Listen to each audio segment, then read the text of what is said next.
श्री राम जी की पवित्र जन्म कथा रामनवमी पर पढ़ने से मिलता है मनचाहा आशीष। रामायण और रामचरितमानस हमारे पवित्र ग्रंथ है। तुलसीदास जी ने राम को ईश्वर मानकर रामचरितमानस की रचना की है, किंतु आदि कवि वाल्मीकि जी ने अपने रामायण में श्री राम को मनुष्य ही माना है। तुलसीदास जी ने रामचरितमानस को राम के राज्याभिषेक के बाद समाप्त कर दिया है। वही आदि कवि श्री वाल्मीकि ने अपने रामायण में कथा को आगे श्री राम के महाप्रयाण तक वर्णित किया है। महाराजा दशरथ ने पुत्र प्राप्ति हेतु यज्ञ आरंभ करने की ठानी। महाराज की आज्ञानुसार शामकर्ण घोड़ा चतुरंगिनी सेना के साथ छुड़वा दिया गया। महाराज दशरथ ने समस्त मनस्वी, तपस्वी, विद्वान, ऋषि, मुनि तथा वेद विद्य प्रकाशकांड पंडितों का यज्ञ संपन्न कराने के लिए बुलावा भेज दिया।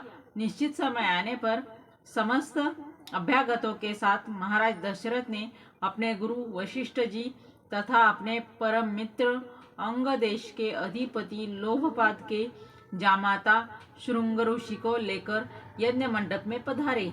इसी प्रकार महान यज्ञ का विधिवत शुभारंभ किया गया। संपूर्ण वातावरण वेदों की ऋचाओं से, उच्च स्वर में पाठ से गूंजने तथा समिधा की सुगंध से महकने लगा। समस्त पंडितों, ब्राह्मणों, ऋषियों आदि के यथोचित धन्य धन्य गो आदि भेंट कर सादर विदा करने की साथ यज्ञ की समाप्ति हुई। राजा दशरथ ने यज्ञ के प्रसाद चरा खीर को अपने महल में ले जाकर अपनी तीनों रानियों को वो वितरित कर दिया। प्रसाद ग्रहण करने के परिणाम स्वरूप तीनों रानियों ने गर्भधारण किया। जब चैत्र मास के शुक्ल पक्ष की नवमी तिथि को पुनर्वसु नक्षत्र में सूर्य, मंगल, शनि, बृहस्पति तथा शुक्र अपने अपने उच्च स्थानों में विराजमान थे। कर्क लग्न का उदय होते ही महाराज दशरथ की बड़ी रानी कौशल्या के गर्भ से एक शिशु का जन्म हुआ, जो कि नील वर्ण चुंबकीय आकर्षण वाले अत्यंत तेजोमय, प्रणव, कांतिवान तथा अत्यंत सुंदर था। उस शिशु को देखने वाले देखते ही रह जाते थे। इसके पश्चात शुभ नक्षत्रों और शुभ घड़ी में महारानी कैकेयी ने एक तथा तीसरी रानी सुमित्रा के 2 पुत्रों का जन्म हुआ। संपूर्ण राज्य में आनंद मनाया जाने लगा।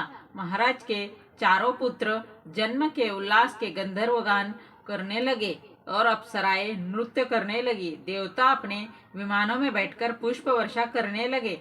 महाराज ने उन्मत्त हस्त से राजद्वार पर आए भाट, चरण तथा आशीर्वाद देने वाले ब्राह्मणों और याचकों की दान दक्षिणा दी। पुरस्कार में प्रजाजनों को धन्य धन्य तथा दरबारियों को रत्न आभूषण प्रदान किए गए। चारों पुत्रों का नामकरण संस्कार महर्षि वशिष्ठ के द्वारा किया गया तथा उनके नाम रामचंद्र, भरत, लक्ष्मण और शत्रुघ्न रखे गए। आयु बढ़ाने के साथ ही रामचंद्र गुणों में भी अपने भाइयों से आगे बढ़ने तथा प्रजा में अत्यंत लोकप्रिय होने लगे। उनमें अत्यंत विलक्षण प्रतिभा थी, जिसके परिणाम स्वरूप अल्पकाल में ही वे समस्त विषयों में पारंगत हो गए। उन्हें सभी प्रकार के अस्त्र शस्त्रों को चलाने की तथा हाथी, घोड़े एवं सभी प्रकार के वाहनों की सवारी में उन्हें असाधारण निपुणता प्राप्त हो गई। वे निरंतर माता पिता और गुरुजनों की सेवा में लगे रहते थे। उनका अनुसरण शेष 3 भाई भी करते थे। गुरुजनों के प्रति जितनी श्रद्धा भक्ति इन चारों भाइयों में थी, उतने ही परस्पर प्रेम और सौहार्द भी था। महाराज दशरथ का हृदय अपने चारों पुत्रों को देखकर गर्व और आनंद से भर उठता था।